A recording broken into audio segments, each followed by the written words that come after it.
The history of man is an history of trades, exactly in coincidence with the birth of writing. During the Assyrian-Babylonian period, we have proofs which show the way in which ancient populations used to actively trade with each other. This society has never been this globalized before in history. International trade is considered as a key element for the economic development of every country.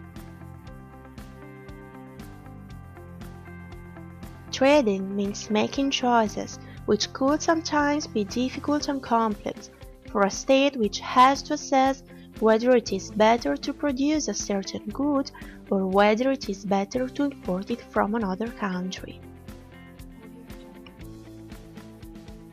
Such decisions lead to free trade policies, which tend to facilitate and support trade exchanges, or they can lead to protectionist trade policies inclined to impede it.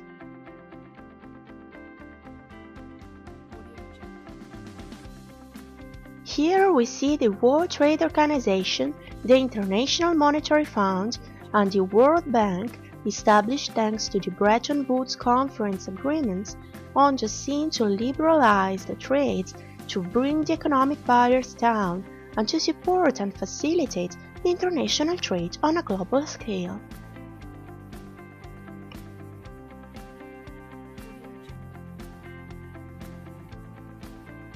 When some imported goods cross the border, they are submitted to the payment of a duty or a tax, which usually corresponds to a certain percentage of the value of the good itself.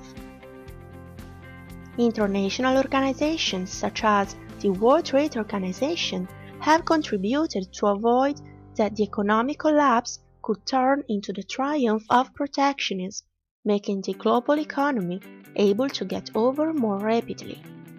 It's not a case that the World Trade Organization origins date back to the Great Depression of 1929.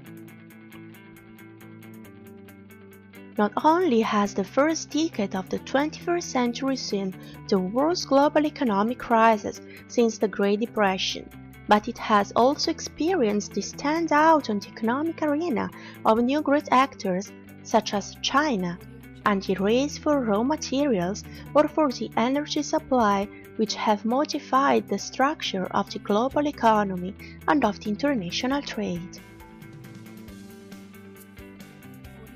The global economy's axis has certainly moved towards the east of the world today. Countries like China and India are those on which the eyes of the planet are focused on for the future development of the international economy.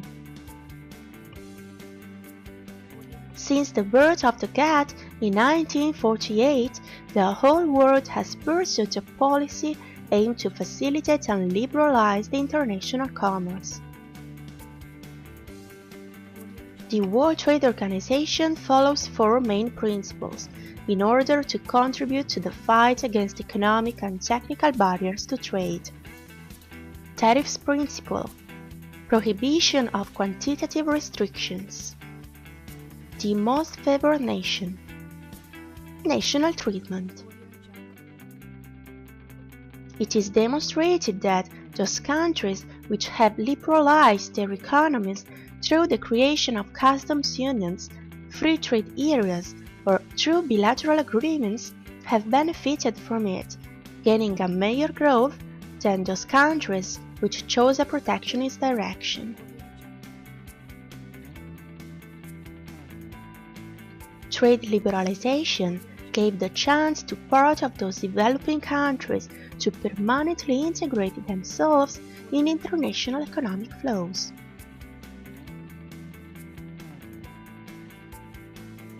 How can we talk about globalization and demolition of the economic barriers in a world where up to 6 billion people, only 1 billion own the 80% of the global sources? fighting poverty has a cost.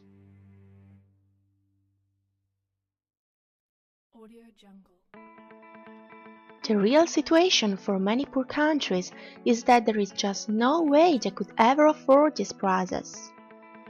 This is why the international community provides financial assistance to these states through donations, low-interest loans, and technical assistance. Next to the World Trade Organization and International Monetary Fund, the World Bank is another relevant actor of the arena, whose main function is to define and monitor those projects that are financed by the organization itself, with the aim of reaching economic and social development in low-income countries. However, giving aid is just the first step. It is necessary to do much more than this, even if this means to do something which is politically talking more difficult to realize: suppression of economic barriers which obstruct the opportunities of trading for poor countries, the fight against corruption, and the protection of citizens' rights. It is quite difficult to think about the elimination of underdevelopment when the interests of least developed countries, developing countries, and rich countries diverge from each other. In September 2000, 189 member states of the United Nations came together at the Millennium Summit and adopted the Millennium Declaration, which includes commitments for a global development, safety, and for a wealthy future. It is about 8 goals to reach by the year 2015.